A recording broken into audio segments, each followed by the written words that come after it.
Sabe? É interessante pensar que a forma como a gente vê o mundo talvez não seja a única forma, né? Hoje a gente vai mergulhar numa ideia bem poderosa. Uma ideia que promete transformar não o que a gente olha, mas como a gente olha. Então, o convite é para a gente chegar junto, com a mente aberta e o coração receptivo. E aqui está a ideia central que vai nos guiar. Antes de tentar analisar, de destrinchar, vamos só deixar essa frase ressoar por um momento. O convite é para sentir o impacto dela, sabe?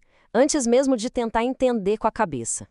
Pensa na ideia de hoje não como um exercício, mas como um trampolim mesmo. Um ponto de partida que pode nos lançar para uma forma completamente nova de perceber o mundo. Uma verdadeira virada de chave na nossa visão. Então, a fonte nos diz que essa ideia é um verdadeiro ponto de virada. É aqui que a gente começa a se mover daquela análise constante para a simples permissão, sabe? Deixar que uma nova visão do mundo se mostre para nós. E aqui está o ponto crucial. A mudança que está sendo proposta é interna. O mundo lá fora, ele continua o mesmo. O que se transforma é a lente através da qual a gente vê esse mundo. O foco é todo na fonte da percepção. E olha, a fonte descreve essa mudança de uma forma bem radical, bem poderosa. O que era visto antes não vai ser nem vagamente visível. Isso não é um ajustezinho, não. É uma substituição completa da nossa forma de ver. Mas qual é a lógica por trás disso tudo? Por que a mente seria a fonte de tudo? Bom, é exatamente isso que a gente vai explorar agora. De onde é que vem de verdade a nossa percepção do mundo? Imagina usar um óculos de sol com uma lente específica. Tudo que se vê fica meio colorido por aquela lente. Pois é, da mesma forma, o que a gente vê todo dia é filtrado pela mente, que opera a partir de uma crença fundamental, a separação. Aquela ideia de que existe um eu aqui e o outro lá fora. Então, o que significa visão nesse contexto? É importante a gente separar da visão física, comum. Aqui, visão, com V maiúsculo, é a capacidade de perceber a unidade, a totalidade por trás das aparências. E essa capacidade, ela mora unicamente na mente.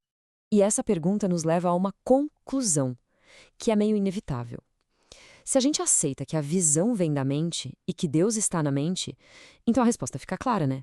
O mundo que a gente vê tem que refletir o que está dentro da mente que o vê. Agora a gente é convidado a pegar um mecanismo que todo mundo conhece, a projeção, e usar de um jeito completamente novo. Em vez de projetar para se livrar de alguma coisa, vamos usar a projeção para reconhecer algo que já está lá. Normalmente, a gente projeta o que não quer na gente, a culpa, o medo, nos outros. A proposta aqui é o exato oposto. Projetar, ou estender, o que a gente quer reconhecer dentro de nós, a presença de Deus, para o mundo. E isso cria união em vez de separação. Isso esclarece um ponto bem importante. Não se trata de ignorar as dificuldades do mundo ou fingir que tudo é perfeito. É sobre um reconhecimento fundamental. O que é visto não pode ser separado da mente que está vendo. Ok, vamos sair um pouco da teoria e ir para a prática. Como é que isso se aplica no nosso dia a dia? Como a gente pode cultivar essa visão de união em momentos simples, cotidianos? A prática em si, olha, é surpreendentemente simples. Primeiro, olhe para qualquer coisa ao redor, sem ficar escolhendo. Pode ser uma caneta, uma pessoa, o que for. Depois, com calma, repita a ideia central. O mais importante é deixar que a ideia se aplique a tudo, sem forçar e sem exceções. A chave aqui é a leveza, não o esforço. E essa é a mudança fundamental que a prática nos convida a fazer. Sair da percepção do ego, onde tudo parece separado, flutuando por conta própria, para a verdadeira visão, onde a gente reconhece os fios de conexão que unem todas as coisas. Agora vamos expandir um pouco essa prática, porque a verdadeira visão, ela não está limitada pelo que os olhos físicos conseguem alcançar. Ela vai além, transcende o espaço e distância. E o interessante é que essa prática não se limita ao que está bem na sua frente.